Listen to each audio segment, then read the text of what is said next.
So in the beginning of this show, you were so kind in putting me over with all of the on the cutting edge of social media, stuff like that. But I'm going to put you over for something because it's literally one of the most brilliant things, especially for the time.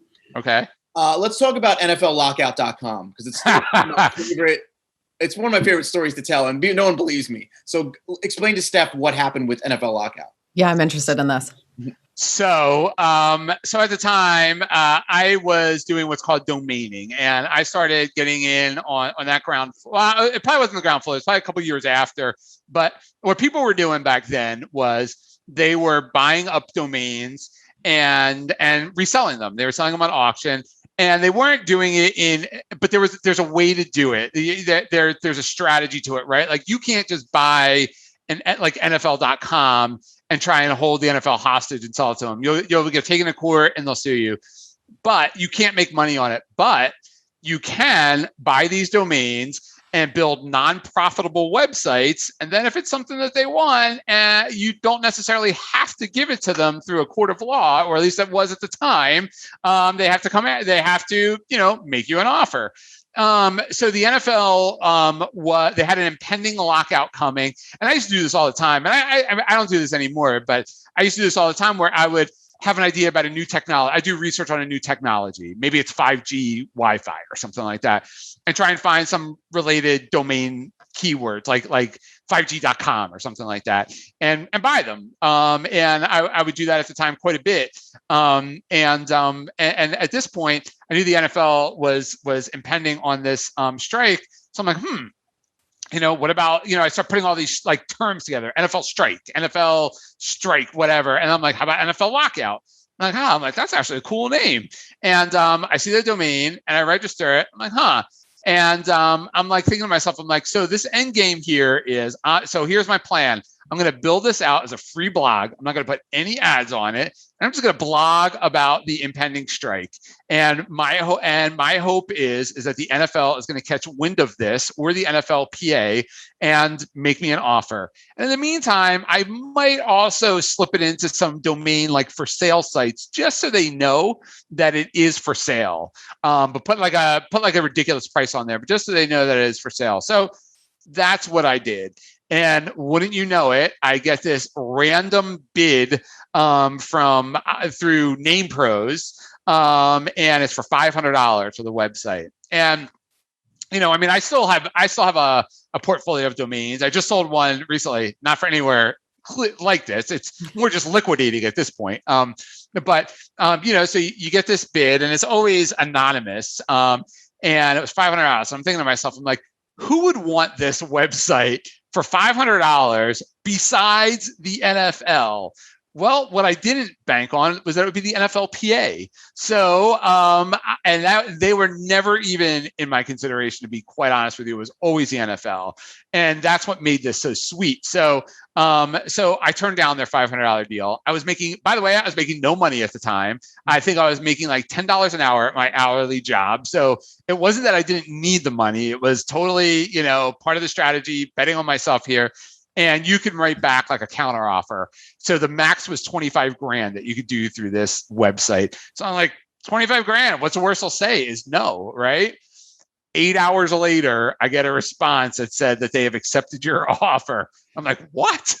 And I'm like, I came home and told who was my girlfriend at the time, who's now my wife, and told her, and like just couldn't believe it. And I'm like, it was just so fast, right? Like it was just so fast. So at that point, I'm like, well, who bought it? Like, it's like from what I could gather in the records, it wasn't the NFL. So I'm like, who would want this? Like besides the NFL, and it was the NFLPA.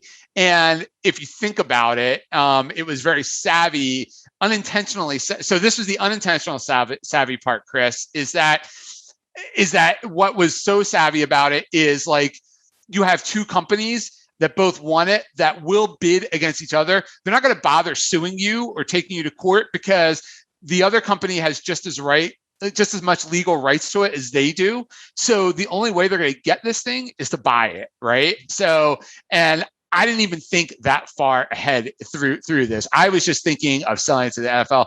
So, I mean, paid for our wedding, paid for, help with the down payment on the house. It was, but here's a part of this. I don't know if you know, Chris. So I tried to parlay this into getting a job with the NFLPA. So, I mean, why not, right? So as part of our deal, they asked me not to tell anybody about it, to not tell anybody that they bought it, right? So I have this guy who's a domain blogger. Okay, there are people that actually blog about this stuff. Back then, I guess they still do now. And he reaches out to me because you can kind of see through public records, like who owned or whatever. And he starts asking me about it. And I'm like, look. I can tell you who bought it. I said, but I can't really talk about it. And I'm just going to ask you not to talk about it. And he's like, oh, yeah, sure. So he prints it, right? So the dude prints it on his blog.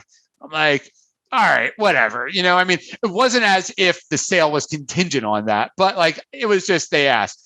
So I reach out to them. I'm like, hey, if I was savvy enough to sell you a domain, essentially, if I'm savvy enough to sell you a domain for 25 grand, I mean, why wouldn't you want to hire me? Like, well, because you couldn't keep your mouth shut for our sale. Thank you very much. Like, good point. So, right. Yeah. Eric, you win. And you win. There was never a lockout. I know, right? There was never a lockout.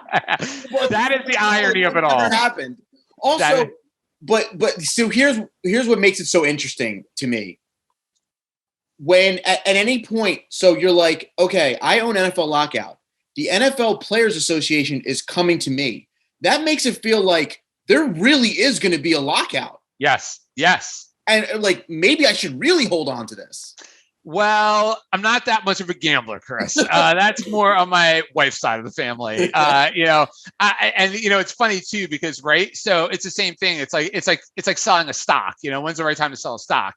And it's the same thing. And I can't tell you how many people, Chris, afterwards would say, "Well, you should have held on to it. You should have asked for more. You should have." And then I'm like, "Well, what's the breaking point?" Like to me, like.